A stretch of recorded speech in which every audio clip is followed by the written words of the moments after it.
Why is there a Vatican observatory run by Vatican astronomers in the state of Arizona? Learn why these Vatican astronomers are involved with Project Lúcifer, using a special infrared camera attached to the most powerful telescope on Earth that peers into deep space, searching for aliens and UFOs. Initial instrumentation includes twin blue and red cameras for wide field imaging, as well as nulling interferometry capabilities to spot distant planets, advanced spectroscopy devices, and a near-infrared imager and spectrograph called Lúcifer.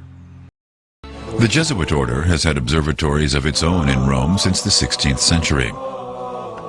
The Vatican started building its observatories much later. The summer residence of the Pope in Castel Gandolfo, just south of Rome.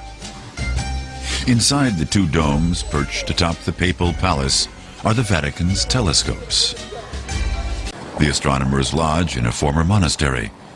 Many of the researchers at the Specula Vaticana are Jesuit priests. Did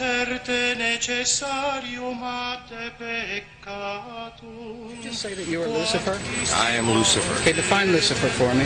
Pure, virtuous, wholesome, innocent individual that's out to help people. Lucifer is? Yeah.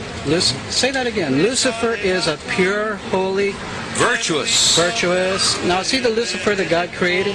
That's the same one. Oh, man, this is great. I'm going to put this on the internet. Oh, Amen. God bless you, Amen. brother. Because that's exactly what the Shriners and Masons teach, is that Lucifer is light. Okay, tell me about Jesus. Who is Jesus? Well, he's my leader. Is he the Son of God? Yes, he is. Is he the only worshipful master? Yes. See, this is what a Mason confesses, is that Lucifer is light.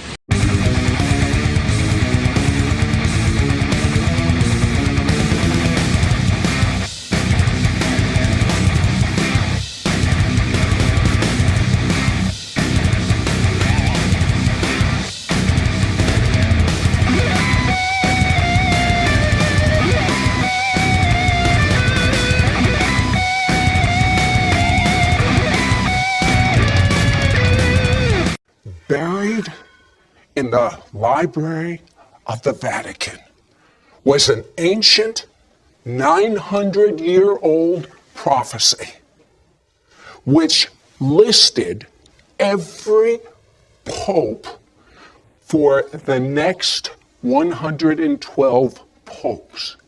Well, we've had 111, and every single pope that had a prophetic word, and they all had it, that's what happened in their life. Amazing, stunning accuracy. Would you like to know what it says about the 112th Pope? I'll tell you one thing. It says he will be the Pope for the final judgment. For instance, they investigated secret files from the Vatican that shows that the Vatican has been in communication and been researching aliens from other planets that strongly affect your whole understanding of the last days. Yeah, it's extraordinary. We even had the opportunity to go to Mount Graham in Arizona, which is where their Vatican Astronomical Technology Telescope, called that, where it's at, where the Vatican's astronomers study the deep space. And in the course of doing that, getting permission through the Arizona State University to go there to meet with their astronomers, the Jesuits who are there, we also got access to top astronomers that work in Rome, including an astronomer by the name of Guy Cosmonalgo. He's one of the top astronomers for the Vatican. What was the major thing you got from that interview with him? Oh, well, two major things. One, he says without apology that very soon the nations of the world are going to look to the aliens for their salvation. Now, when you make a comment like that... Did you just hear what he said? And then, of course, you want to get behind that, right? You want to find out where are they coming from. So he agreed to be interviewed 5 times from Rome, and then gave us documents which are not available to the public that outline what much of the inner thinking of the highest level theologians and astronomers at the Vatican believe now, including the idea that Jesus might be the son of a star child. Now, when we ask him what is a star child, right, they're talking about an alien intelligence from another world, and that the birth of Jesus Christ, the virgin birth, was in fact comparable to an abduction scenario in which these aliens used the Virgin Mary to create Jesus.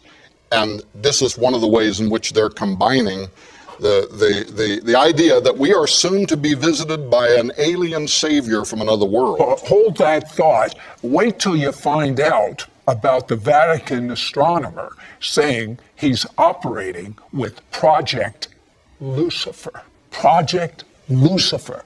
What is that? Well, up on top of Mount Graham in Arizona, there's an observatory complex that consists of 3 very high-powered telescopes. One is the Vatican Advanced Technology Telescope. There's a radio telescope, and then there's one called the Large Binocular Telescope. This is the most powerful telescope in the world. In fact, they told us they can get better images of space than the Hubble Space Telescope can. Now, attached to this telescope is an infrared camera named Lucifer, which is really kind of an odd name for a camera. And from the information that we gathered, this thing was named by the Max Planck Institute and some German astronomers. But the Vatican is part of this conglomerate up there, that they're all working together. Now, what this instrument's used for is astrobiology, for looking for exoplanets, looking for other worlds. And the infrared spectrum is also very useful for seeing things that can't be seen with the naked eye. And many UFO researchers have noted that you can see a lot of ships and entities that you normally can't see. Tell me about what the Vatican astronomers are telling you, or what other experts, I mean, you had a research team. Right. Tell me a few of the things they're telling you. Well, first of all, the day that we spent on Mount Graham, the entire day there, we had the Jesuits speaking to us face to face. We also had systems engineers. It was astonishing, the access that they gave us. And one of the things we found amazing in the use of the Lucifer device and even the other telescopes is how commonly the astronomers spoke of UFOs. We didn't know if it was an angel, a demon, or whatever it was, but it certainly was what people describe as UFOs. And so the phenomenon, to me, is certainly real. Then, of course, you begin defining what it is. Well, to the Vatican and to the astronomers... But wait a second, it's demonic. Why would the Vatican be studying this? Yeah, well, not only are they studying it, Caroldo Balducci, who was the spokesman for the Vatican, he was their official mouthpiece concerning the alien presence, not just the reality of aliens on other worlds, but an alien presence that is here on Earth now. You can go to YouTube and watch his shows on Italian television when he spoke for the church and said that the church was using its embassies around the world to compile information, a case study, if you will, on what the aliens are doing on Earth now. So the belief system is deep, regardless of what you or I might make out of it. And I got to tell you, especially when it comes to alien abduction, I am convinced that we are talking about demonic activity, not intelligences from another world, maybe from another dimension. And they're moving in and out of our reality. They certainly have a conspiratorial plan that might even involve human hybridity. There's a lot to the study. That's why it took us thousands of pages and 6 investigators, and I had to bring a theologian on to make sure that I didn't get off track, right? But what they're saying to us now is it's going to affect Christian belief. There is a professor for the Pope's university in Rome, and he is a very highly respected intellectual. His last name is Tanzaniti, And he has written a paper now in which he is saying that very soon, not right in the beginning, we won't have to deny our Christian faith in the beginning. But there is information coming from another world, and once it is confirmed, it is going to require a rereading of the gospel as we know it. And that's the kind of information that we are receiving from the highest levels of Vatican intelligentsia.